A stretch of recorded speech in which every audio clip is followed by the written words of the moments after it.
Hello everyone. इस video में हम पिछले 3 सालों में सीटेट जूनियर में जितने भी मैथ्स के क्वेश्चन आए हैं वो सारे देखेंगे। जिसे सिर्फ मैथ्स का सेक्शन देखना हो उसके लिए मैंने वीडियो बनाया है। जिसे पूरा पेपर सॉल्व करना हो वो भी नीचे मिल जाएगा, तो आप कर लें। चलिए अब शुरू करते हैं। मैथ्स का सेक्शन शुरू हो गया है। हम स्टार्ट करते हैं क्वेश्चन नंबर 31 से। कह रहा है पूर्णांक 1 से 100 के मध्य अभाज्य युग्मों की संख्या क्या है। तो ट्विन प्राइम्स के कितने पेयर होते हैं 1 से 100 के बीच में, ये पूछ रहा है। तो ट्विन प्राइम होते क्या है, ऐसे दो प्राइम नंबर जिनके बीच का डिफरेंस 2 हो उनको हम क्या कहते हैं, ट्विन प्राइम कहते हैं। जैसे देखो 5 और 7 दोनों प्राइम नंबर हैं बट इनके बीच का डिफरेंस कितना है, 2, तो ये एक ट्विन प्राइम पेयर है। ठीक है, तो इस हिसाब से 1 से 100 के बीच में जो टोटल है वो है 8, राइट। क्वेश्चन नंबर 32 हमारे पास है। यदि ये जो नंबर दे रखा है इसको एक्सपेंड कर दें, यदि इस नंबर को एक्सपेंड कर दें 2 की पावर 3 की पावर 7 की पावर के फॉर्म में, तो जो ए बी सी हमें वहाँ से मिलेंगे नेचुरल नंबर, अगर उनको यहाँ रख दें तो वैल्यू क्या होगी। तो इसमें पता है 2 के बनेंगे 4 और 3 के बनेंगे 3 और 7 के बनेंगे 2।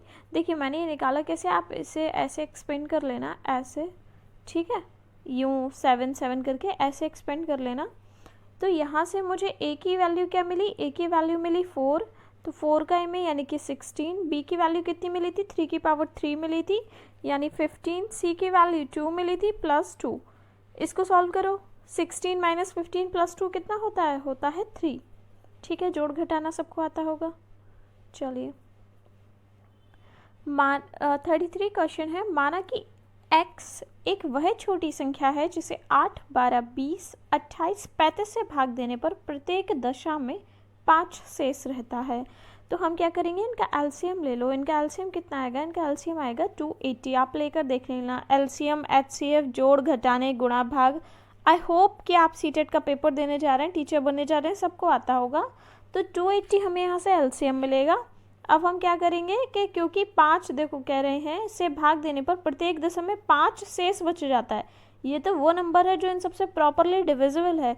क्योंकि 5 शेष बच रहा हर बारी, तो हम इसमें 5 ऐड कर देंगे तो 285 हमें मिल जाएगा। तो x के अंकों का योग यानी कि 2 + 8 + 5 दैट इज इक्वल टू 15।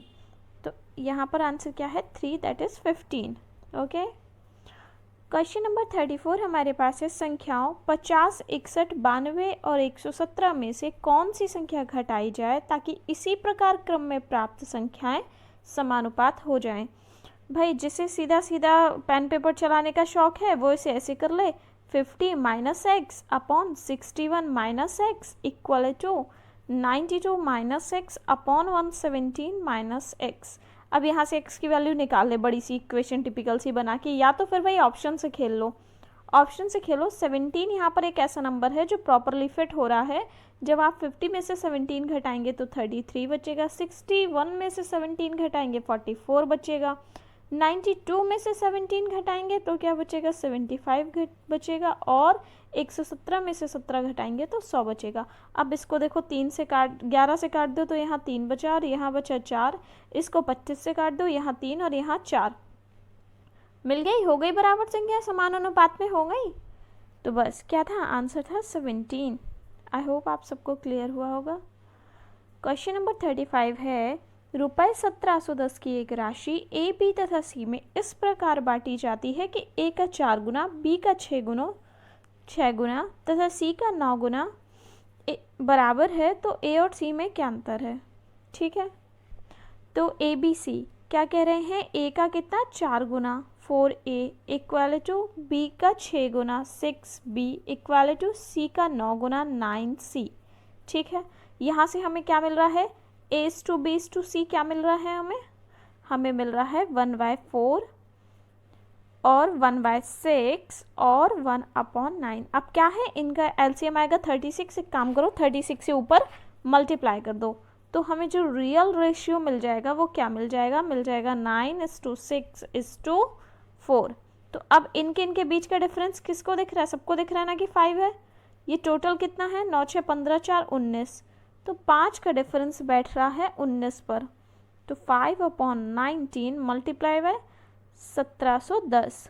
अब 19 से इसको काट दो, 90 आएगा। 9 पना कितना होता है 45, तो बीच का जो अंतर हमने निकाला है कितना निकाला है 450। ठीक है, आगे देखो।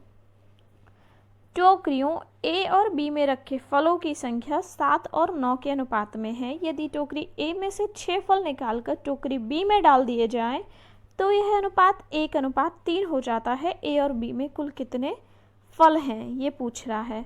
देखो क्या है, अगर आप इसे पेन पेपर से सॉल्व करोगे तो इक्वेशन ऐसे बनाओगे 7x, मतलब पहले कितने 7 अनुपात में थे, कितने फल निकाल दिए 6, और 9 अनुपात में थे 9x, माइनस कितने फल ऐड कर दिए टोकरी बी में तो डाले ना, तो 6 ही बढ़ाएं। प्राप्त अनुपात कितना हो गया 1/3। पहले अनुपात 1/7 था, जब हम इसको 1/9 था, जब हम इसको यहाँ पर रखेंगे तो हमें 7x और 9x मानना पड़ेगा, क्योंकि हमें x इसलिए लेना पड़ेगा, ये भाई अनुपात है, कोई रियल वैल्यू नहीं है। ठीक है, यहाँ से आप इसे सॉल्व कर लो, बहुत ही ईजी से सॉल्व करने पर पड़ेगा। कर लो, 7 या 21, 21x माइनस 18 इक्वल टू ये 9x प्लस 6। ठीक है, तो 9x यहाँ आएगा, माइनस में हो जाएगा, 12x बचेगा, और ये यहाँ पर जाएगा तो कितना 24 हो जाएगा। तो 12x equal to 24, x equal to 2 बच रहा है हमारे पास। तो ए और बी में फल पूछे हैं, तो 16 दूनी 32, यानी कि देखो 7x मतलब 7 × 2 प्लस 9 × 2 कितना हो जाएगा 32 हो जाएगा। ये हमारा राइट आंसर है, सेकेंड पार्ट। ठीक है, नंबर 37 है, ट्राइंगल एबीसी और ट्राइंगल एडीबी का उभयनिष्ठ आधार ए बी है। ठीक है, ए बी बना लिया, दिख रहा है सबको। ए बी है, दोनों त्रिभुज ए बी के एक और स्थित हैं। ठीक है, हम ऊपर बनाएंगे दोनों त्रिभुजों को। डी ए परपेंडिकुलर है ए बी पर, तो ये रहा डी ए। ठीक है, ये परपेंडिकुलर हो गया ए बी पर। सी बी परपेंडिकुलर है ए बी पर। ठीक है, ये सी बी परपेंडिकुलर हो गया। ए सी बराबर है डी बी के। ओके, निम्न में से कौन सा सत्य है। ठीक है, तो इस कंडीशंस को देखते हुए जो सत्य है वो है ट्राइंगल ए बी सी सर्वांगसम है ट्राइंगल बी ए डी के, यानी कि थर्ड पार्ट जो है वो हमारा राइट आंसर है। ठीक है, 38 पर चलते हैं। 4 त्रिभुज की भुजाएं नीचे दी गई हैं। ये भुजाएं दी गई हैं, कौन सा समूह समकोण त्रिभुज बनाता है। समकोण त्रिभुज की कंडीशन पता है, 2 भुजाओं का स्क्वायर तीसरी भुजा के स्क्वायर के बराबर होना चाहिए। ठीक है, जैसे यहाँ पर ये जो थर्ड है, देखो आपको पता है ना 60 का स्क्वायर प्लस दोनों भुजाओं के स्क्वायर का योग तीसरी भुजा के स्क्वायर के बराबर होना चाहिए। ये है समकोण त्रिभुज की कंडीशन। अरे पता होगा यार, ये तो कोई बड़ी बात नहीं है। 11 का स्क्वायर जो होता है बराबर होता है 61 के स्क्वायर के। ठीक है, तो यही जो थर्ड वाला है यही हमारा राइट आंसर है। अरे ये पाइथागोरस वो लगा था यार फॉर्मूला, ये चीज़ सबको पता होगी। किसी त्रिभुज के कोण 3, 5, 7, 9 के अनुपात में है। त्रिभुज के सबसे छोटे सबसे बड़े कोण का अंतर आपको बताना है। सबसे छोटा कोण है 3, सबसे बड़ा कोण है 9, बीच का अंतर कितना बैठ रहा है 6। कितने पर 5, 3, 8, 7, 15 और 9 24 पर। टोटल पूरे त्रिभुज के चारों कोणों का योगफल कितना होता है 360 अंश। काट दो 15 बार, 15 छक्का 90, तो हमारा जो राइट आंसर है क्या है 90। इजी सा था। ठीक है, किसी त्रिभुज का परिमाप 12 सेंटीमीटर है। यदि इसकी सभी भुजाओं की लंबाइयाँ सेंटीमीटर पूर्णांक में, तो इस प्रकार बने त्रिभुज संभव है। देखो कितने त्रिभुज बन सकते हैं अगर परिमाप है 12 सेंटीमीटर। एक तो आप 3, 4, 5 जिंदाबाद समकोण त्रिभुज ये बना लेंगे, और एक आप बना लेंगे 4, 4, 4। ठीक है, समबाहु त्रिभुज एक आप बना लेंगे 5, 5, 2 समद्विबाहु त्रिभुज। यही 3 बस बनेंगे। Second part will be a right answer. 41 कह रहा है, एक घनाभाकार गोदाम की लंबाई, चौड़ाई और ऊंचाई क्रमशः 56 मीटर, 42 मीटर और 10 मीटर है। इसके अंदर किसी घनाभाकार में डिब्बे रखे गए हैं। प्रत्येक डिब्बे की बेमाई ये है, तो बताओ। ठीक है, कितने डिब्बे रखे जा सकते हैं ये बताओ। तो क्या है 56 मीटर, घनाभाकार गोदाम की जो वो है लंबाई चौड़ाई ऊंचाई 42 है, 10 है। ठीक है, यहाँ पर 2.8 मीटर और ये शायद 2.5 मीटर है, और ये 17 सेंटीमीटर है, तो इसको मीटर में रख लेंगे तो 0.7 कर देंगे। ठीक है, चलिए अब इनको सॉल्व कर लेंगे तो क्या आंसर निकलेगा। ये बहुत इजी सा है सॉल्व करने में, सब सॉल्व कर लेंगे, ठीक है, सब होशियार बच्चे हैं। आंसर 31 का क्या आ जाएगा, 3 आ जाएगा, ठीक है, ओके। 42 है, किसी लंबवृत्तीय बेलन के आधार की परिधि 528 सेंटीमीटर, इसकी ऊंचाई 2 मीटर है, बेलन का आयतन पूछा है, ठीक है। परिधि बेलन की, बेलन क्या है, ये है, परिधि कैसी होती है, गोल गोल होती है ना, तो 2 पाई आर, 2 पाई आर आपको देख रखा है 528 सेंटीमीटर। अब देखो पाई यहाँ पर 22/7 दे ही रखा है, पाई की वैल्यू रखेंगे, यहाँ से आर निकल आएगा। पूछा है आपसे बेलन का आयतन क्या है, ठीक है, तो बेलन का आयतन क्या होता है, पाई आर स्क्वायर एच। एच भी आपको देखिए ऊंचाई दे रखी है 2 सेंटीमीटर, और आर आप निकाल ही लेंगे, पाई 22/7 दिया ही है तो आप निकाल लेंगे, तो आसान सा है। क्या आ जाएगा 42 के लिए आंसर आपको मिल जाएगा थर्ड पार्ट, ठीक है, 4.4325 करके 352 सॉरी। किसी चतुर्भुज का क्षेत्रफल इतना सेंटीमीटर है, ठीक है, चतुर्भुज का क्षेत्रफल इतना सेंटीमीटर है और इसके एक विकर्ण पर उसके सम्मुख शीर्षों से डाले गए लंबों की लंबाइयाँ इतनी और इतनी हैं, विकर्ण की लंबाई, ठीक है। ये रहा चतुर्भुज, इस पर ये रहा विकर्ण, ये डाले गए सम्मुख शीर्ष से लंब, इनकी देखो लंबाइयाँ आपको दे रखी हैं और इसका एरिया दे रखा है। इसके एरिया का फॉर्मूला जानते हैं क्या होता है, इसके एरिया का फॉर्मूला होता है 227, मतलब एरिया बराबर होगा हाफ दोनों भुजाओं से डाले गए लंबों की लंबाई, यानी कि h1 h2 ये 7.2 और 8.8 यानी कि 16 इंटू h। तो यहाँ से h निकल आएगा, कोई है ऐसा जो यहाँ से h ना निकाल पाए, बहुत ही आसान है भाई, सभी लोग निकाल लेंगे। आंसर क्या मिलेगा, निकालने के बाद आंसर मिलेगा 228.4 सेंटीमीटर, ठीक है। अब देखो इसमें क्या करना है, इसमें कहा है यदि 5, ये एक इक्वेशन दे रखी है, ठीक है, ठीक है, तो इसमें x की वैल्यू आपको बतानी है। भाई देखो कितनी सिंपल सी इक्वेशन दे रखी है, कौन नहीं बता देगा x की इक्वेशन, कोई भी बता देगा, मतलब सॉरी x की वैल्यू। आप इनको इसका इसमें मल्टीप्लाई करना, फिर इसका इसमें करना, इसका इसमें, फिर इसमें करना, फिर यहाँ वहाँ पच्छांतर करना, x की वैल्यू निकल आएगी। और पूछा क्या है, इसका मान क्या होगा, ये पता है क्या लिखा है, ये लिखा है x - 1 का स्क्वायर, तो x की वैल्यू रखना, -1 करना और उसका स्क्वायर कर देना, आंसर मिल जाएगा 25/9। देखो आसान सी बात है, बहुत ज़्यादा लिखना होगा, मैं छोटा छोटा लिख नहीं पाती, सब दिख नहीं पाएगा, इसलिए आप खुद से कर लेना। नहीं भी आए तो दोबारा कमेंट में बता देना, मैं पूरा एक वीडियो बना दूंगी जिससे जो क्वेश्चन नहीं आएगा। जब a = 1, b = -3 और c = -2 है तो इस वाली इक्वेशन में इन सब की वैल्यू रख के मान बता देना है। कुछ भी डिफिकल्ट नहीं है, इतनी छोटी छोटी सी प्यारी प्यारी सी वैल्यू रख रखी है, हो सकता है थोड़ा सा टाइम ही लग जाएगा, बाकी कुछ इसमें डिफिकल्ट नहीं है, आंसर 154 आ जाएगा, ठीक है। अब ये वाला एक क्वेश्चन दे रखा है, इसमें भी देखो क्या करना है, पहले x का अंदर मल्टीप्लाई, फिर y का अंदर मल्टीप्लाई, फिर इसमें x का, फिर y का, ऐसे कर करके प्लस माइनस का बहुत ज़्यादा ध्यान देना। बहुत सारी वैल्यू ऐसी होंगी जो कट जाएंगी, जो नहीं कटेंगी बच जाएंगी, वो आपका आंसर होंगी, ठीक है। बहुत ईजी है, सबको समझ में आ गया होगा। 46 के लिए जो आंसर हमें मिलेगा वो हमें मिलेगा x³ + y³ + xy y - x, ये थर्ड पार्ट, ठीक है। आप देख लेना आंसर इसका। निम्न आंकड़ों के माध्यक, बहुलक और परिसर का माध्य क्या है। देखो पहले आप इनको ढंग से लिखना, कैसे लिखना, सबसे पहले 0 आएगा, फिर 8 आएगा, फिर 8 के बाद 9 आएगा, फिर 11 आएगा, ऐसे करके लिख लेना। माध्यक क्या होता है, सबसे बीच का, अगर ये सब ऑड नंबर, मतलब जितने भी हैं ये अगर ऑड नंबर हैं, मतलब इन सब के काउंटिंग अगर एक ऑड नंबर है तो बीच वाला जो होगा वो हमारा माध्यक होगा। तो यहाँ से जो बीच में हमें मिलेगा वो मिलेगा 24।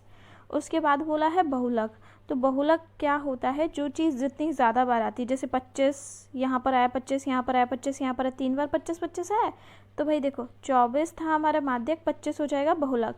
अब परिसर क्या होता है, रेंज होती है सबसे छोटी और सबसे बड़े नंबर का डिफरेंस। सबसे छोटा यहाँ पे 0 है, सबसे बड़ा यहाँ पे 50 है, तो इनका आपस में डिफरेंस कितना आएगा, 50 ही आएगा। अब पूछा है इनका माध्य पूछा है, तो इन तीनों को जोड़ दो, डिवाइड बाई 3 कर दो, तो तीनों को जोड़ोगे 99 आएगा, डिवाइड बाई 3 करोगे 33 आ जाएगा। तो कौन सा वाला आंसर है, थर्ड पार्ट, ठीक है, थर्ड पार्ट आंसर हो जाएगा। एक गणितीय प्रमेय है, तो गणितीय प्रमेय क्या है, ऑप्शन पढ़ो। एक कथन जिसे अभिग्रहितों की तर्कसंगत युक्तियों द्वारा सिद्ध किया गया है, बिल्कुल फर्स्ट आंसर एकदम करेक्ट है। ठीक है, वस्तुएं जो कि एक समान वस्तु के बराबर हैं वे एक दूसरे के बराबर होंगी। यह अभिग्रत जो अंकगणित व बीजगणित का आधार है दिया है, किसने दिया है? 49 के लिए आंसर क्या है? यूक्लिड। ठीक है, गणित में अंताविषयकता को प्रोत्साहित करने के लिए निम्नलिखित में से किसे आकलन योजना के रूप में उपयोग किया जा सकता है? किसे किया जा सकता है? 50 के लिए आंसर क्या होगा? देखो, परियोजना प्रोजेक्ट एकदम सही है, फील्ड ट्रिप एकदम सही है, वर्णन अभिलेख में बहुत बार क्रॉस करा चुकी हूँ, ओलंपियाड में नहीं। फर्स्ट आंसर यहाँ पर करेक्ट हो जाएगा। किस विधि से यह सिद्ध किया जाता है कि दो सम पूर्णांकों का योग सदैव सम होता है? कौन सी विधि होती है? 51 के लिए प्रत्यक्ष उपपत्ति, डायरेक्ट प्रूफ करके दिखा सकते हैं ये चीज़। गणित के उच्च प्राथमिक स्तर पर निम्नलिखित में से किन कौशलों को प्रोत्साहित किया जाता है? 52 के लिए क्या होगा राइट आंसर? 52 के लिए होगा राइट आंसर मानस दर्शन सही है, पक्षांतरण भी सही है, कंठस्थ तो कराना ही नहीं है, सामान्यीकरण अनुमान लगाना सब सही है, फर्स्ट आंसर हो जाएगा एकदम करेक्ट। इन सब में तो यही देख लो CCC ही आ रहा है, कंठस्थ तो कैसे भी नहीं कराना। और निम्नलिखित में से किस कार्य से विद्यार्थियों में विवेचनात्मक विचारों के विकास की संभावना न्यूनतम होगी? ऑप्शन पढ़ लेना, बाकी इसका जो सबसे करेक्ट और फिट आंसर बैठेगा वो है 4। ठीक है, एक लंबवृत्तीय वेतन का आयतन ज्ञात कीजिए जिसकी त्रिज्या ये और ऊंचाई ये है। ठीक है, राष्ट्रीय पाठ्यचर्या की रूपरेखा NCF 2005 की अनुशंसा के अनुसार सभी के लिए गणित उपलब्ध कराने का व्यापक उद्देश्य निम्नलिखित में से किसके संरेख है? 54 के लिए क्या होगा राइट आंसर? 54 के लिए राइट आंसर है 3। विभिन्न क्षेत्रों और विभिन्न सामाजिक समूहों वाले गणितज्ञों के योगदान की विशिष्टताओं पर बल देना चाहिए। ठीक है, 55 गणितीय कक्ष को प्रभावी बनाने के लिए निम्नलिखित में से क्या प्रभावी है? 55 के लिए क्या उत्तर होगा? 55 के लिए उत्तर है एक प्रश्न को हल करने के लिए विभिन्न तरीकों को प्रोत्साहित करना चाहिए। आयतन के मापन में शिक्षण और अधिगम संदर्भ में निम्नलिखित में से कौन सी प्रक्रिया वांछनीय है? कौन सी वांछनीय? विद्यार्थियों को विभिन्न आकृतियों के आयतन के परिकलन हेतु प्रयासों की कल्पना के लिए प्रोत्साहित करना। बाकी के ऑप्शन आप पढ़ लेना, मैं सब पढ़ूंगी, वीडियो बहुत लंबा हो जाएगा, आप लोगों में से कोई देखेगा नहीं। पियाजे के अनुसार बच्चों की दिक् स्थान की समझ के लिए निम्नलिखित में से क्या सही नहीं है? बताइए। 57 के लिए ज्यामिति बोध की प्रगति ऐतिहासिक क्रम में होती है ना कि तर्कसंगत क्रम में, यह बात सही नहीं है। देखो एक चीज़ सुनो, मैं सारे ही पेपर कराऊंगी, जो भी बच्चे प्लीज़ इस बार सीटेट का पेपर देने जा रहे हैं पूरा का पूरा पेपर देख कर जाए, प्रीवियस ईयर सारे पेपर आई मीन। ठीक है, अब देखो ये क्वेश्चन दिया है 58। देखो बोर्ड मास किसी को पता होगा, bracket, of, division, multiplication, addition और सब्सट्रैक्शन। तो भाई ये उसी तरीके से सॉल्व कर लेना। सबसे पहले ये वाला ब्रैकेट सॉल्व होगा, फिर ये वाला ब्रैकेट सॉल्व होगा, प्लस माइनस का ध्यान रखना, जोड़ गुणा घटाना करना है। यहाँ से x की वैल्यू बहुत ही ज़्यादा आसानी से निकल आएगी, तो प्लीज़ निकाल लेना। x की वैल्यू आ जाएगी 46। ठीक, यदि 8 अंकों की संख्या जो कि 88 से विभाज्य है तो इतने का मान पूछा है। 8 देखो, जो संख्या 88 से विभाज्य है वो 11 से और 8 से दोनों से विभाज्य होगी, तभी तो कहीं जाके 88 से विभाज्य हुई। तो 8 से विभाज्यता का कंपलसरी लॉ है कि लास्ट के जो 3 कंपलसरी रूल है, सॉरी, लास्ट की जो 3 डिजिट हैं वो 8 से डिवाइड होनी चाहिए। तो 67y को 8 से डिवाइड होना चाहिए। तो देखो 8 8 64, 3 बचेगा। अब 3 के साथ y की क्या वैल्यू होती जो ये 8 से कट जाता? 32, 8 चौको 32, तो y बराबर 2 मिल गया। किसी को समझ में आया हो ना आया हो, लेकिन मैंने तो समझा दिया। y बराबर 2 मिल गया। अब x देखो, अब हमें जो नंबर मिला है वो क्या मिला है? 30x 0 8 6 7 2। अब 12 से अगर कोई नंबर डिवाइड हो, कोई नंबर 12 से डिवाइड हो, उसके लिए पता है कंपलसरी रूल क्या है? कि जो ऑड प्लेस पर जो नंबर लिखे हैं और जो इवन प्लेस पर नंबर लिखे हैं उनका जो डिफरेंस है वो या तो 0 हो या 11 का मल्टीपल हो। अब यहाँ पर देखो क्या होता है, 3x 8 7, 8 7 15 और 3 18, 18 प्लस एक्स तो लिखा है इवन ऑड प्लेस पर, ठीक है। अब इनका डिफरेंस 0 0 6 और 2 8, इनका डिफरेंस 8। तो यहाँ से देखो तो x की वैल्यू क्या आ रही है, यहाँ से जो डिफरेंस है x की वैल्यू इसमें आ जाएगी भाई, x की वैल्यू को आप एक काम करो कि 1 रख दो, तो ये 19 हो जाएगा। 19 माइनस 8 कितना हो जाएगा, 11 हो जाएगा। कितना सिंपल सा है, ठीक है। 19 माइनस 8 11 हो जाएगा। तो देखो x बराबर क्या है, x बराबर है 1, तो 3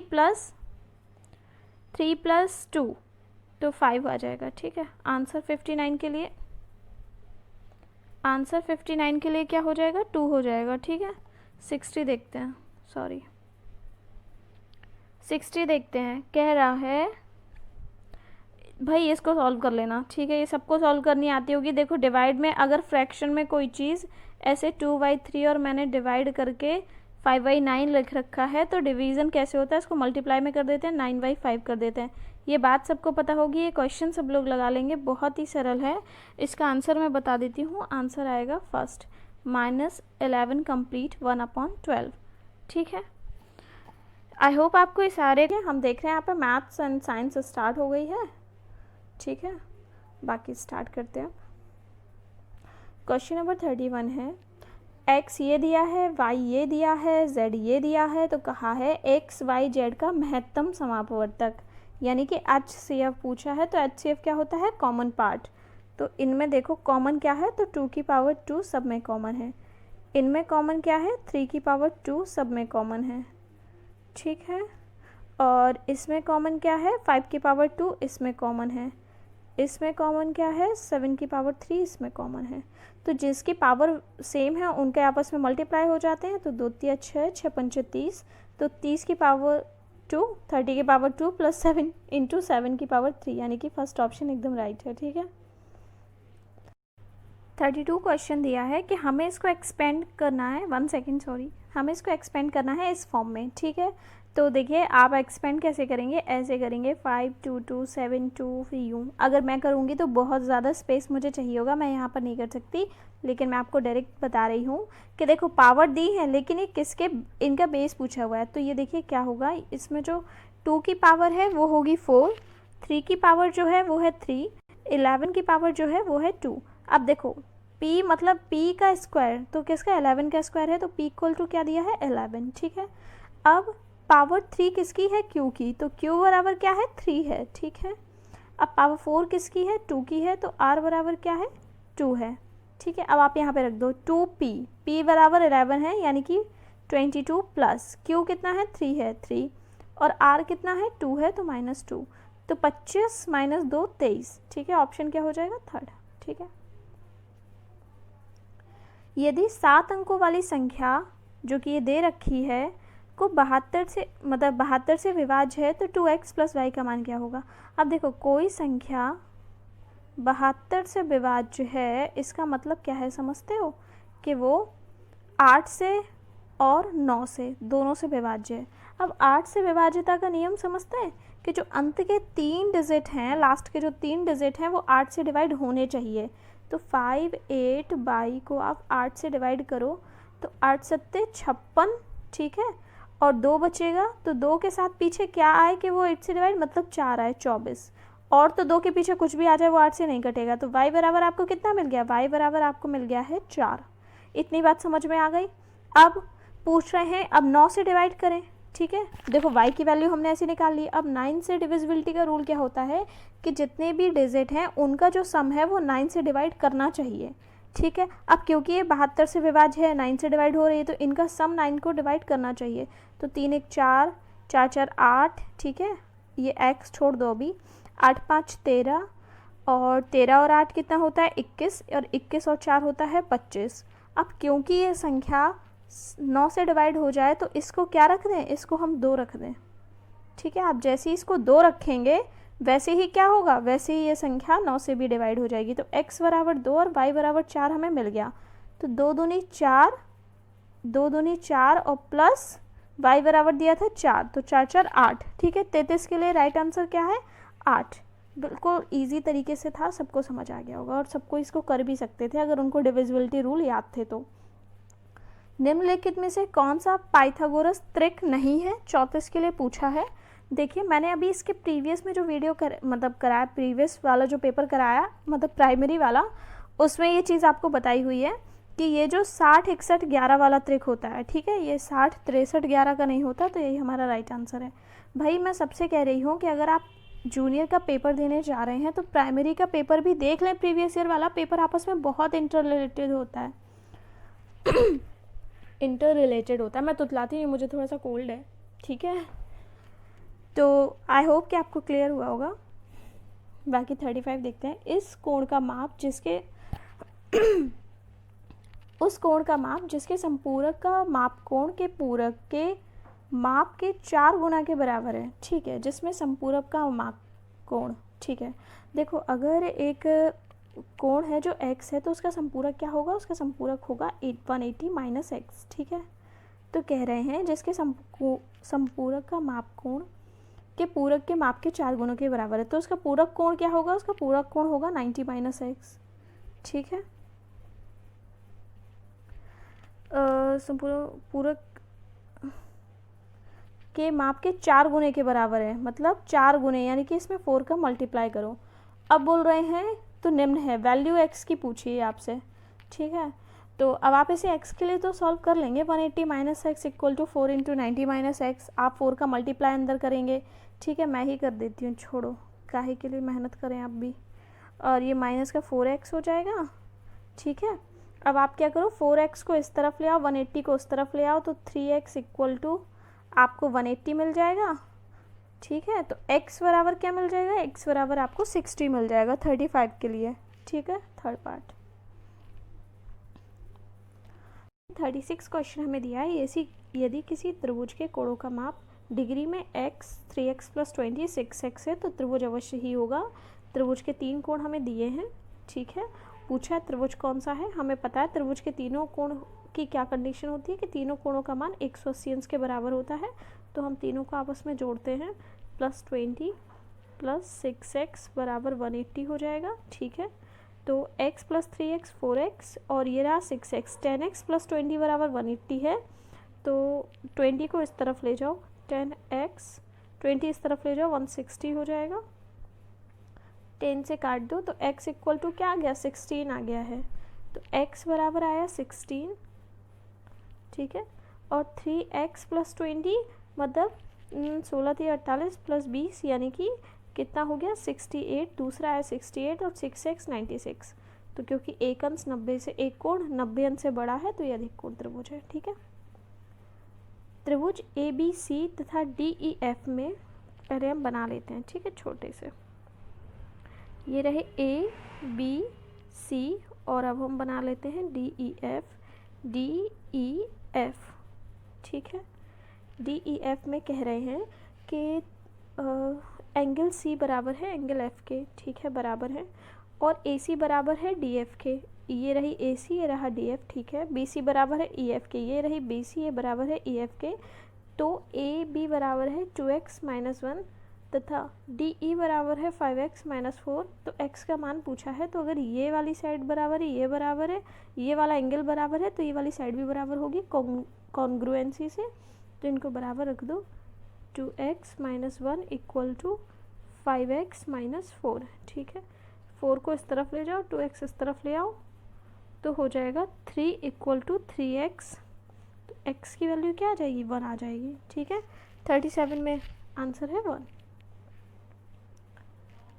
38 देखो, किसी त्रिभुज की एक भुजा 5 सेंटीमीटर, दूसरी भुजा 10 सेंटीमीटर और इसका परिमाप P है, P सेंटीमीटर है, जहाँ P एक पूर्णांक है, P के न्यूनतम और अधिकतम संभव मान क्रमशः हैं, ठीक है।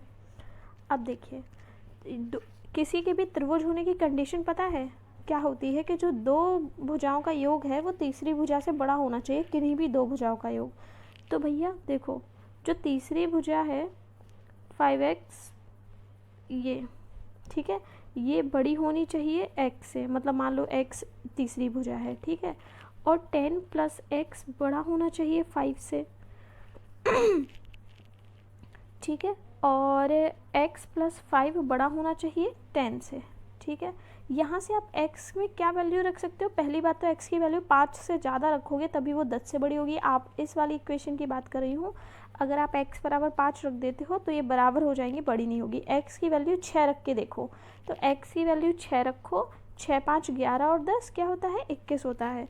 तो जो न्यूनतम मान संभव है वो तो 21 है, समझ गए आप? 21 है। अब इसके आगे जो भी हो, तो जो न्यूनतम संभव है वो 21 है। 38 का आंसर हमें मिल गया। बहुत ईजी सा क्वेश्चन था, ठीक है। तो बस थर्ड आंसर हमारा राइट हो जाएगा। माना कि आंकड़ों या आंकड़े दे रखे हैं का माध्यांक x है, ठीक है। पहले आप इन्हें अच्छे से अरेंज कर लेना। आपको मैं कर दूं लेकिन मुझे बहुत लिखना पड़ जाएगा। 8 और फिर 9 ऐसे कर करके आप अरेंज कर लेना, ठीक है। माध्यांक मैं आपको बता देती हूँ, जब आप इन्हें अरेंज करोगे तो माध्यांक x दिया है तो आपको माध्यांक यहाँ से 14 मिल जाएगा, ठीक है।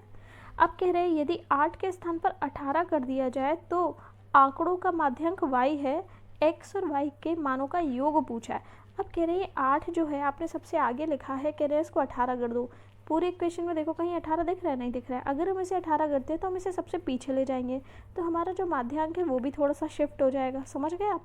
तो क्या एक डिजिट आगे पहुंच जाएगा माध्यांक। तो जब ये आगे पहुंच जाएगा, अभी जो 14 था, जैसे ही एक डिजिट से आगे पहुंचेगा तो ये 15 हो जाएगा। तो y कह रहे जो नया माध्यांक है वो 15 है, ठीक है। जैसे ही 18 पीछे पहुंचेगा, समझ रहे हैं? तो गिनती गिनते गिनते हमें एक डिजिट पीछे जाना होगा, ठीक है।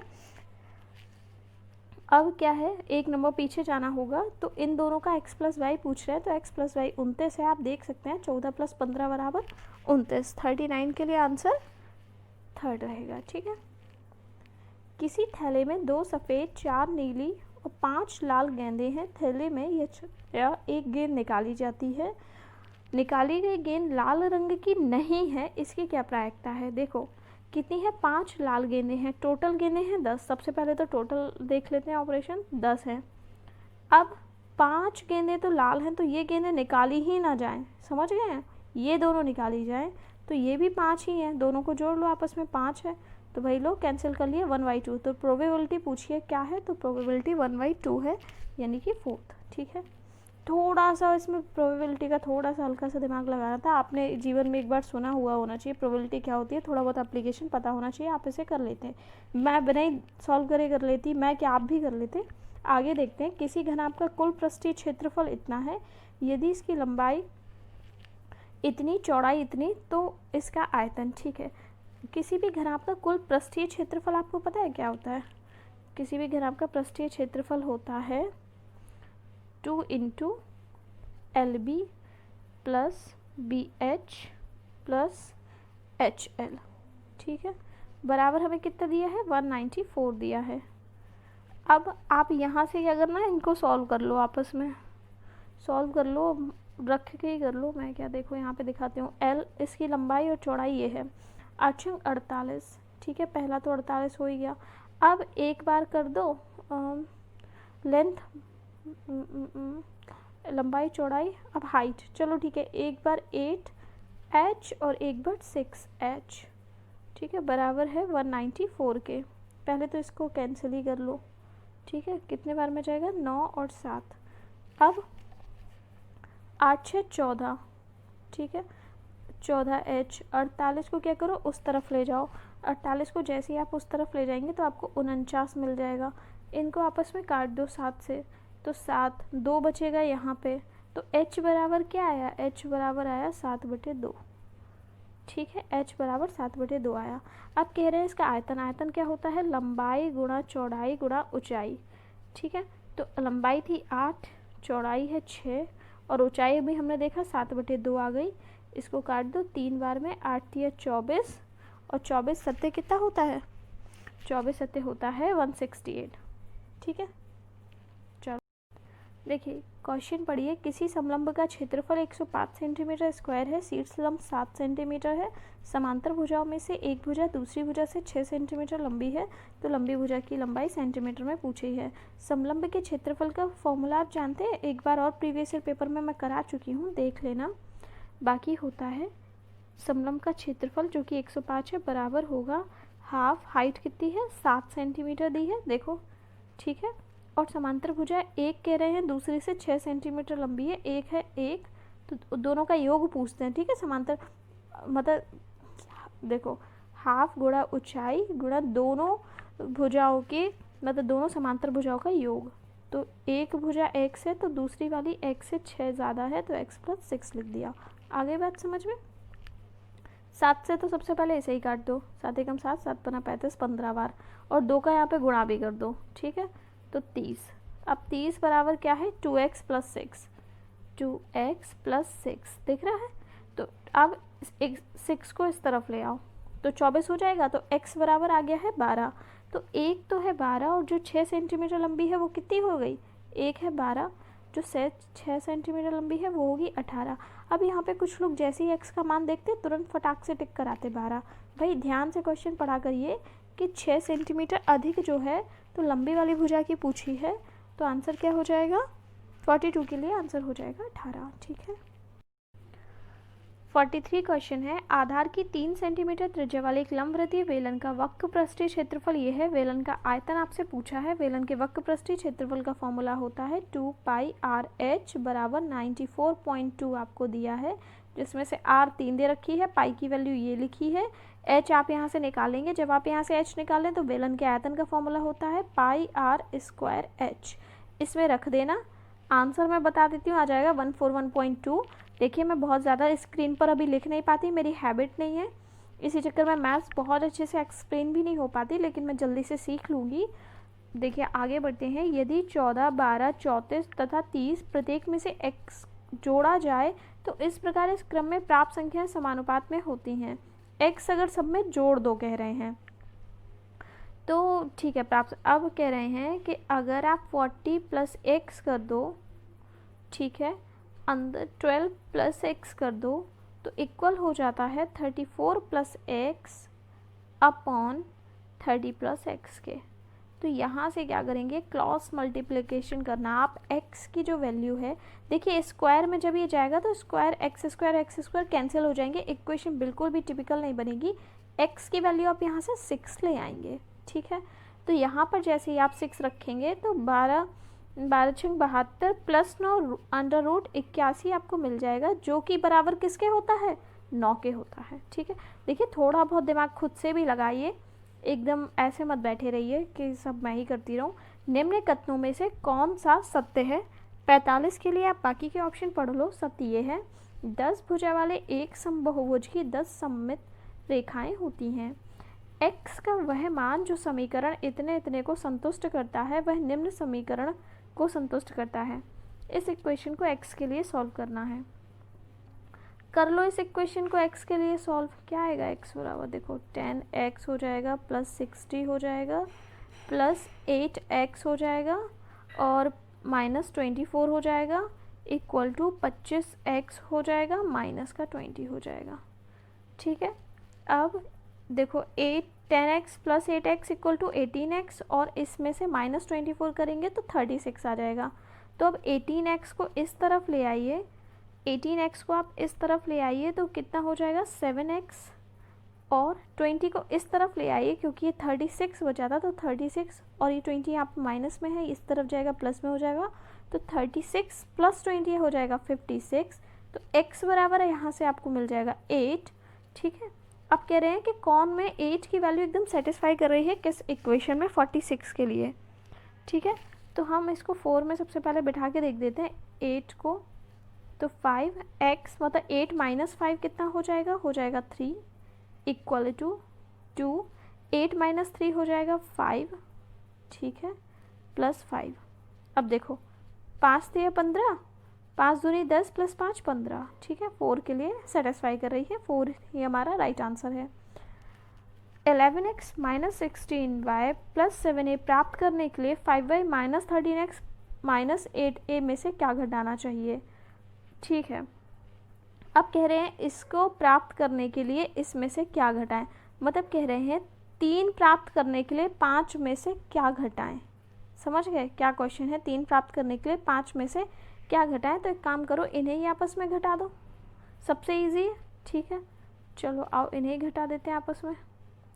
अब देखो 16y, चलो हाँ 16y आगे ले आते हैं, माइनस में है। और एक काम करिए, दोबारा से लिख देती हूँ मैं यहाँ पर, 16y माइनस में आगे ले आई प्लस 11x, और आप 7 को उस तरफ ले जाओ, माइनस का 7 है, ठीक है। यहाँ पे देखो 5y माइनस का 13x इक्वल टू 8a। अब घटा रहे थे तो साइन चेंज करो, साइन चेंज करेंगे, माइनस और ये हो जाएगा प्लस और माइनस, ठीक है। इनको सॉल्व कर दो, माइनस का 20y प्लस 13 और 11 कितने होते हैं 24x, ठीक है। और माइनस का क्या हो जाएगा ये 15a। अब देख लो ये किस में है, ठीक है। ये शायद 47 इक्वेशन 3 लिख रखी है ऐसे। आप एक काम करो, माइनस से सबको डिवाइड कर दो, तो लो ये प्लस ये माइनस, और ये प्लस है इस तरफ आएगा माइनस में हो जाएगा। इक्वेशन नंबर 3 लिख रखी है सेम, ठीक है। कुछ नहीं, आपस में इक्वेशंस दी थी जिन्हें घटाना था, इतना सा आपके लिए काम था वहाँ पर, ठीक है। गणित के संदर्भ में ग्रामीण क्षेत्रों से विद्यालय में आने वाले बच्चों के लिए निम्नलिखित में से कौन सा कथन सही है 48 के लिए। तो जो सही बात है वो है, उनके पास मौखिक गणितीय परंपराओं और ज्ञान की प्रचुरता है, ठीक है। 49 पढ़ते हैं, निम्नलिखित कथनों को पढ़िए। ये कथन लिखे हैं कुछ, पढ़िए आप इनको, और पूछा है कि निम्न में से क्या सही है, ठीक है। चलिए इनको पढ़ते हैं। अभिग्रहित प्रस्ताव है जिन्हें मान लिया जाता है, ठीक है। अभिग्रहित विशेष प्रमेय है, नहीं। अभिग्रहित परिभाषाएं हैं, नहीं। अभिग्रहित को सिद्ध करने पर वह प्रमेय बन जाती है, नहीं, ऐसा भी कुछ नहीं है। तो कह रहे हैं कि निम्न में से कौन सा सही है, तो केवल ए ही सही है, तो फोर्थ आंसर राइट है, ठीक है। फोर्थ ऑप्शन राइट आंसर है। निम्नलिखित में से कौन सा कथन विद्यार्थियों द्वारा गणित में की गई अशुद्धियों के समसामयिक निरीक्षण पर प्रकाश नहीं डालता है। देखो नहीं का ध्यान बहुत ज़्यादा सबको ही रखेगा, तो नहीं डालता है तो नहीं क्या डालता है कि उन्हें अनदेखा कर देना चाहिए, ऐसा नहीं करना चाहिए, ठीक है। निम्नलिखित कथनों में से गणित के संदर्भ में कौन सा या कौन से सही है पूछा है आपसे। तो 51 के लिए देखते हैं हम। गणित एक उपकरण है, सही है। गणित एक प्रकार की कला है, ये भी सही है। गणित एक भाषा है, ये भी सही है। तो जो सही है वो ऑप्शन है 4, ठीक है। यह सिद्ध करने के लिए कि √2 एक अपरिमेय संख्या है, एक अध्यापक यह मानकर शुरू करता है कि वह एक परिमेय संख्या और आगे बढ़ती हुई सिद्ध करता है कि यह पूर्वानुमान संभव नहीं है। यह उपपत्ति निम्न विधि का उदाहरण है। कौन सी विधि है ये बताइए। 52 के लिए आंसर है प्रतिवाद विधि, ठीक है। कॉन्ट्रडिक्ट कर देते हैं आगे चल के अपनी ही बात को। निम्नलिखित में से कौन सा कथन गणितीय अधिगम के वांछित मूल्यांकन अभ्यास पर प्रकाश डालता है, ठीक है। 53 के लिए स्टेटमेंट पढ़िए। तो जो राइट आंसर है वो है, विद्यार्थियों का आकलन करने के लिए वार्तालाप करना और एक विचार विमर्श करना भी लाभदायक हो सकता है। बाकी के ऑप्शन आप पढ़ना चाहें तो पढ़ लीजिए वीडियो पॉज करके, ठीक है। 54 क्वेश्चन है, गणितीय अधिगम के लिए निम्नलिखित में से कौन सा कथन सही है। आप सारे कथनों को पढ़ना, बाकी जो सही बात है वो है, प्रत्येक व्यक्ति गणित सीख सकता है और उसमें सफल हो सकता है। अनुपात और समानुपात प्रत्यय को समझने के लिए आनुपातिक विवेचन की भूमिका को उजागर किया था। 55 के लिए किसने किया था, जीन पियाजे ने। एक विद्यार्थी बीजगणित की उन शाब्दिक समस्याओं को हल नहीं कर सकता जिनमें स्थानांतरण सम्मिलित होता है, सर्वोत्तम उपचारात्मक योजना है। 56 के लिए राइट आंसर होगा ये वाला, विकल्प विधि से समांतर प्रत्यय को समझाना। गणित अध्यापन की समसामयिक समझ अध्यापकों को निम्नलिखित सभी को करने को प्रोत्साहित करती है, केवल इसको छोड़कर। किसे छोड़कर। 57 के लिए समस्याओं के परिकलन का परिचय उसकी संकलनात्मक समझ से पहले कराना।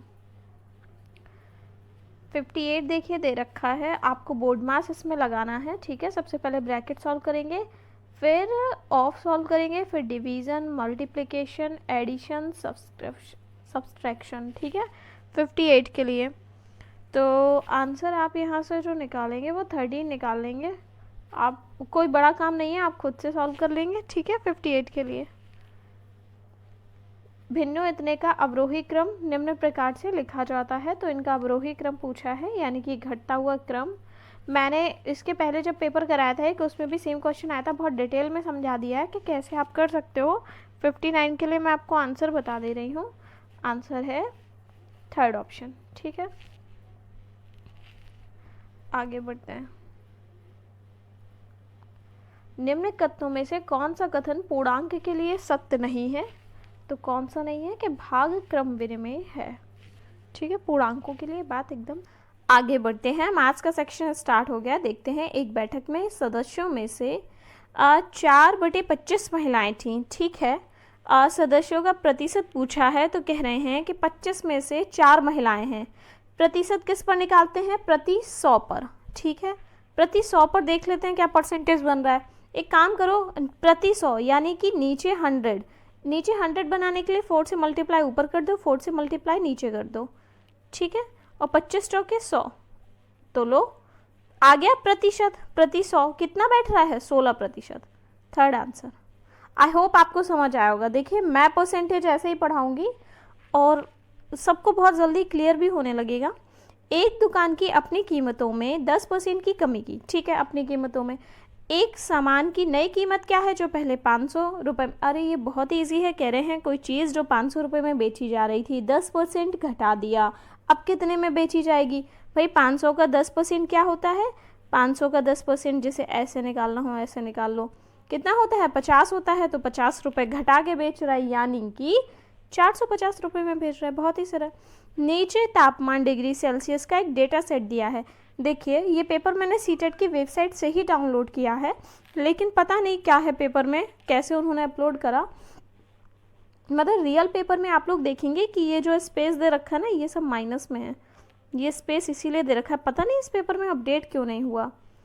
तो पूछ रहे हैं रेंज क्या है। ठीक है, डेटा का परिसर क्या है? तो भाई देखो, -8 से -8 से +8 तक जा रहा है। ठीक है, कहाँ से? -8 से, ये माइनस है सारे, +8 तक जा रहा है। तो -8 से +8 तक।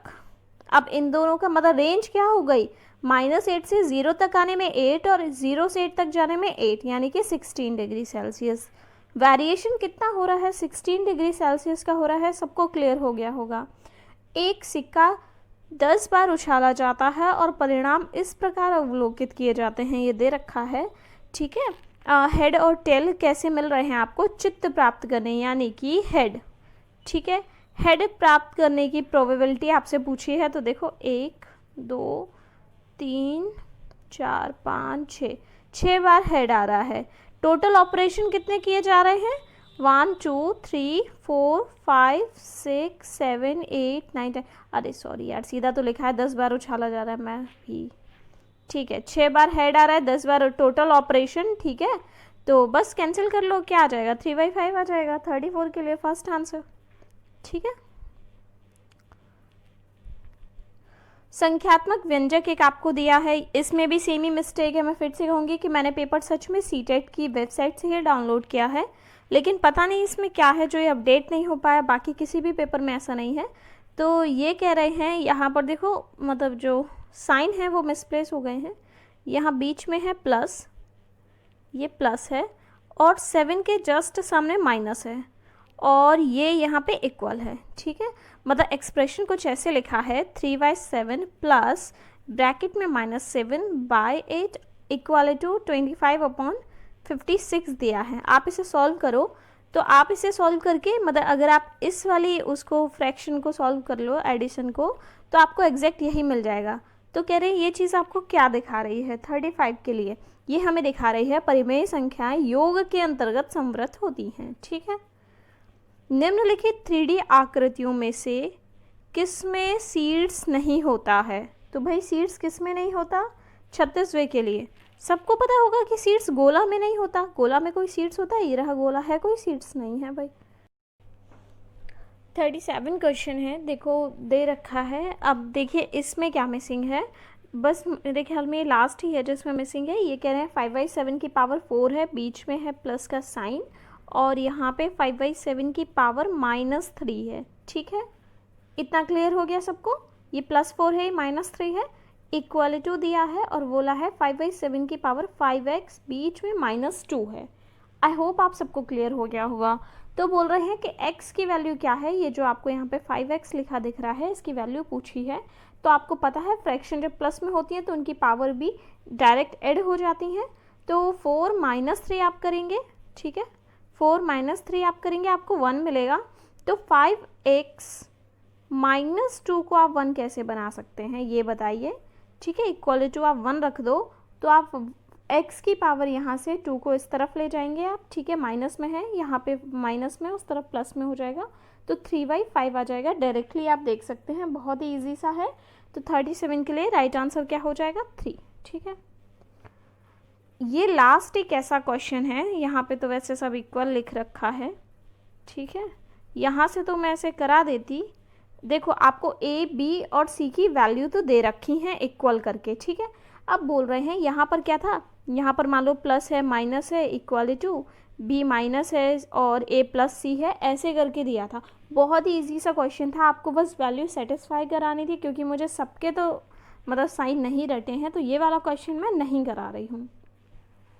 आगे बढ़ते हैं। अब कोई ऐसा क्वेश्चन नहीं है जो आपको बॉदर करे, ठीक है, ये थोड़ा सा है, मैं क्लियर कर दूँगी। ज्यामिति निरूपण जो पूरे और उसके अंश के बीच संबंध दिखाता है। 39 के लिए क्या है राइट आंसर है, पाई चार्ट बोलते हैं उसे, ठीक है। यदि Q एक प्राकृतिक संख्या P का वर्ग है तो P है, P क्या है, अब आप सोचो क्या है P, इतना P भैया Q का वर्गमूल हो जाएगा, अगर वो वर्ग है तो दूसरा वाला उसका वर्गमूल है, इतनी बात हमें पता है बचपन से। यहाँ पे देखो हर जगह प्लस दे रखा है, ऐसे ऐसे, बस इतना सा मिसिंग है। √1 to 1 की वैल्यू क्या होती है, 121 होता है 11, ठीक है। तो 70 + 11 जैसे आप करेंगे आपको क्या मिल जाएगा, 81 मिल जाएगा। तो √81 क्या होता है 9। तो यहाँ पे अब आप क्या करेंगे, 91 + 9 करेंगे, तुरंत आपको 100 मिल जाएगा। तो √100 कितना होता है, √100 होता है 10। तो सेकेंड पार्ट राइट आंसर है। देखिए मेरी कोई गलती नहीं है, पेपर में कहीं और से डाउनलोड करती तो क्वालिटी अच्छी ना होती, सीटेट से डाउनलोड किया तो पता नहीं क्यों नहीं अपडेट है, आप खुद भी देख लेंगे। बाकी आई होप आपको समझ आ गया होगा। आगे बढ़ते हैं। एक पार्क में 784 पौधे व्यवस्थित किए जाते हैं ताकि पंक्तियों की संख्या के समान ही हो। प्रत्येक पंक्ति में पौधों की संख्या 784 किसका वर्ग है ये बताइए, सॉरी 784 किसका वर्ग है बताइए भाई। यहाँ जो भी लिखे हैं मैं तो कह रही हूँ कि कह रहे हैं कि जितनी पंक्ति हैं प्रत्येक पंक्ति में उतने ही वो रखे हों। मान लो 3 पंक्ति हैं ये, तो कह रहे हैं तीनों में 3-3 गमले रखे हों, ठीक है। तो ये क्या मतलब था, 3 का स्क्वायर ही तो था, तो इनमें से किसी का स्क्वायर 784 होगा, वही हमारा आंसर होगा। समझ आ रहा है। तो 42 के लिए किसका होता है 784 बताइए, होता है 28 का। यदि दो राशियां x और y एक दूसरे के व्युत्क्रम रूप में घटते बढ़ते हैं तो निम्नलिखित में से कौन सा सत्य है। 43वें के लिए सत्य है उनके संबंधित मानों का गुणन एक समान बना रहता है, ठीक है। देखो ये जो दिया है यहाँ पे बस मल्टीप्लाई है, कह रहे हैं कि y बराबर क्या हो जाए, जिसका ऐसे कह रहे हैं 7y × 6 बराबर y। तो कह रहे हैं इनमें से y हम क्या रख दें कि अगर उसका 6 से मल्टीप्लाई किया जाए तो y मिल जाए। आप रख के देख लेना, ये तो इजी था, ऑप्शन से ही कर लेंगे। 74 के लिए आप जैसे ही 4 रखेंगे y की जगह पर 74 × 6 करेंगे तो आपको हर जगह 4 4 4 ऐसे मिल जाएगा, आप करके देख लेना, ठीक है। 700 मीटर स्क्वायर क्षेत्रफल के एक आयताकार टैंक को भरने के लिए 140 मीटर क्यूब पानी लगता है, ठीक है। टैंक में पानी की इस स्तर की ऊंचाई क्या होगी। तो देखो एक आयताकार क्षेत्रफल मतलब L × B आपको दे रखा है 700 मीटर स्क्वायर, ठीक है। इतनी बात क्लियर हो गई होगी। अब कह रहे हैं कि टैंक को भरने के लिए 140 मीटर क्यूब पानी की आवश्यकता है, तो इस स्तर की ऊंचाई आपसे पूछी है, ठीक है। मतलब पूछ रहे हैं कि H क्या हो जाए, कि LBH बराबर LBH बराबर आपका आ जाए 140, ठीक है। H क्या हो जाए कि LBH बराबर कितना आ जाए 140, अब रख दो। LBH बराबर 140 मीटर क्यूब हो जाए और LB बराबर 700 है, ठीक है। तो आप जैसे 700 को नीचे ले आएंगे, ये तो पहली बात ये स्क्वायर में है, 700 मीटर स्क्वायर देख रहे हैं आप, तो ये मीटर स्क्वायर में है, यही कट जाएगा, एक ओनली मीटर आपके पास बचेगा, ठीक है। तो 700 ऐसा करेंगे आप तो 1/5 मीटर, यानी कि 1/5 मीटर का मतलब क्या है 45 के लिए, मतलब है 20 सेंटीमीटर, ठीक है। देखिए मैं क्वेश्चन बहुत ही शॉर्ट तरीके से करा रही हूँ, उसके लिए जैसे गणित नहीं आती, जैसे थोड़ी बहुत आती होगी उसे क्लासेस में पढ़ेंगे, मतलब वो बच्चा क्लास में पढ़ेगा आराम से। निम्नलिखित में से मुद्रा के योग का कौशल पढ़ाने के लिए सबसे उपयुक्त रणनीति कौन सी है? 46 के लिए राइट आंसर है रोल प्ले, ठीक है। अपनी कक्षा में गुणा की अवधारणा को पढ़ाने के बाद एक शिक्षक ने अपने बच्चों को 48 को 4 से गुणा करने को कहा। उनके छात्रों में से एक ने इसे मौखिक रूप से हल कर दिया। 48 को 4 से गुणा करने पर पहले हमें 48 में 48 जोड़ते हैं, फिर 96 बनता है, फिर 96 में 96 जोड़ते हैं, 192 बनता है। इस प्रकार उत्तर 192 है। गुणा की इस रणनीति के बारे में आप क्या कह सकते हैं? भाई हम तो कहेंगे कि बच्चों होशियार है, ठीक है। खैर देखो, उसने गुणा को बार बार योग के रूप में समझा है, ठीक है, ये करा ही है उस बच्चे ने। बच्चों को समय की अवधारणा को प्रस्तावित करने के लिए प्रारंभिक गतिविधि के रूप में निम्नलिखित में से कौन सी जानी जाती है? 48 के लिए राइट आंसर हो जाएगा समय से संबंधित वाक्यांशों के साथ पूर्व अनुभवों के बारे में चर्चा करना, ठीक है। निम्नलिखित में से कौन सा मूल्यांकन का उद्देश्य नहीं है? 49 के लिए आपको दे रखे हैं ऑप्शन और बोले हैं कौन सा एक है जो नहीं है 49। तो आंसर है, देखो, छात्रों के विकास की निगरानी रखना है, उद्देश्य निर्देशक निर्णय लेना भी है, पाठ्यक्रम की प्रभावशीलता का मूल्यांकन करना भी है, प्रदर्शन के आधार पर बच्चों की रैंकिंग नहीं करनी है, यानी कि डी पार्ट है राइट आंसर, तो सेकेंड, ठीक है। यहाँ पर गोला हमें सेकेंड में भरना था। उच्च प्राथमिक स्तर पर गणित को पढ़ाने के लिए निम्नलिखित में से कौन सी विधि सबसे अधिक उपयुक्त है? 50 के लिए राइट आंसर क्या हो जाएगा? आंसर है समस्या समाधान विधि। उच्च प्राथमिक स्तर पर गणित अधिगम के लिए निम्नलिखित में से कौन सा सबसे अधिक आवश्यक है? 51 के लिए आवश्यक है किसी समस्या को हल करने के लिए विभिन्न तरीकों की खोज करना। उच्च प्राथमिक स्तर पर गणित की कक्षा में उपयोग होने वाली पूछताछ की रणनीति 52 के लिए क्या है? राइट आंसर है बच्चों को उनके विचार या समझ व्यक्त करने और आलोचनात्मक रूप से सोचने में मदद करती है, ठीक है। एक शिक्षक ने कक्षा 8 के बच्चों को क्षेत्रफल मापन सिखाया, लेकिन उनके कई छात्र क्षेत्रफल और आयतन की विभिन्न इकाइयों के उपयोग के बीच उलझन में हैं। बच्चों में इस तरह के भ्रम का क्या कारण हो सकता है?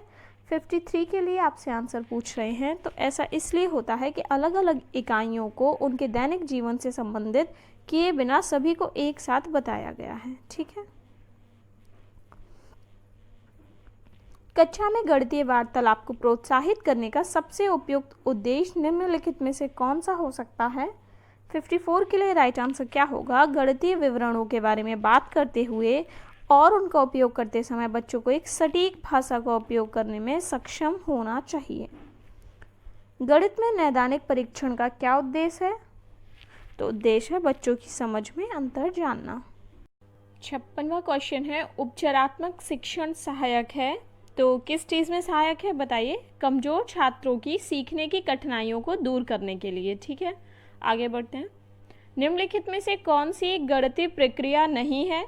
बाकी की 3 है, एक नहीं है। 57 के लिए सभी इसका आंसर बता देंगे कि भाई हम गणित में रटते नहीं हैं, ठीक है। गणित सीखने में त्रुटियां एक महत्वपूर्ण भूमिका निभाती हैं, ऐसा कथन किसका है? तो 58 के लिए ये कथन, मतलब ये कथन कैसा है, किसका है, ये नहीं पूछ रहे हैं। ऑप्शन देखिए कि पूछ रहे हैं कौन सा है जो राइट आंसर रहेगा इसके लिए। तो 4th ऑप्शन सत्य है क्योंकि त्रुटियां प्राप्त अंकों के बारे में प्रतिक्रिया प्रदान करती हैं, ठीक है। 59 है, आकार पढ़ाते समय एक शिक्षक ऐतिहासिक स्थानों की यात्रा की योजना बना सकता है क्योंकि ठीक है 59 के लिए क्या होगा आंसर, पढ़ते हैं ऑप्शन। क्योंकि अवकाश समय प्रदान करने की आवश्यकता है, क्योंकि अधिकांश पाठ्यक्रम समय से पूरा हो चुका है। नहीं, ये तो रेलेवेंट नहीं है। यह संचार कौशल में सुधार करने का अवसर होगा। संचार कौशल में सुधार और गणित पढ़ का आकार पढ़ाना कैसे रिलेट है? आकार हर वास्तुकला का एक अभिन्न हिस्सा है।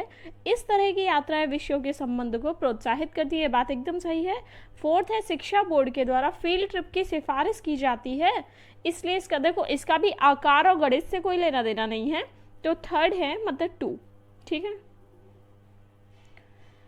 एक छात्र को एक घन की सतह का क्षेत्रफल निकालने के लिए कहा गया था, उसने आयतन निकाल दिया। क्षेत्रफल कहा था निकालने को, आयतन निकाल दिया। गणना में त्रुटि का क्या कारण है, क्या कारण हो सकते हैं, तो पूछा है, देखते हैं क्या है। छात्र कक्षा को उबाऊ पाता है क्योंकि उसे गणित की कक्षा पसंद, मतलब इस वजह से ये गलती नहीं हो सकती। छात्र उस कक्षा में अध्ययन करने के लिए उपयुक्त नहीं है, ऐसा भी कुछ नहीं है। छात्र सतह का क्षेत्रफल और आयतन की अवधारणा को समझने में सक्षम नहीं है, ऐसा है, मतलब ऐसा हो सकता है तो होगा ही। छात्र सतह का क्षेत्रफल और आयतन की अवधारणा को समझ गया होता तो गलती नहीं करता। तो आंसर क्या हो जाएगा? आंसर फर्स्ट है, मतलब ओनली सी ऑप्शन यहाँ पर रेलेवेंट है। आगे ये साइंस